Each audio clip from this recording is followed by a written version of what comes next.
खबरों की शुरुआत करेंगे मुल्क में बढ़ते कोरोना के मामलों से। जी हां, मुल्क में कोरोना के मामलों में बड़ी उछाल देखी जा रही है। ताज़ा आदादोशुमार के मुताबिक 24 घंटों में कोरोना से 779 मरीजों की मौत हुई है। इसके साथ ही मुल्क में अब तक कुल 35,747 लोगों की जानें जा चुकी हैं। वहीं मुल्क में कोरोना के मामले बढ़कर 16,38,871 हो गए हैं। कोरोना से मुल्क में सबसे ज्यादा हलाकतें रियासत महाराष्ट्र में देखी गई हैं, जहां अब तक कुल 14,729 कोरोना मुतासरीन की मौत हो चुकी है। महाराष्ट्र के बाद मुल्क में सबसे ज्यादा अमवात दिल्ली में हुई हैं। दिल्ली में कोरोना ने अब तक 3,936 लोगों की जान ले ली है। जनूबी रियासत तमिलनाडु की अगर बात करें तो तमिलनाडु में कोरोना की वजह से अब तक 3,838 अफराद हलाक हो चुके हैं। गुजरात का रुख करेंगे। गुजरात में कोरोना से अब तक 2,418 लोगों की जानें गई हैं।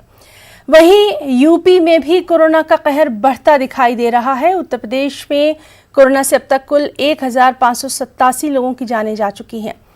फिर हम आपको बता रहे हैं मगरबी बंगाल के बारे में। मगरबी बंगाल में कोरोना से अब तक 1,536 अफराद की मौत हुई है।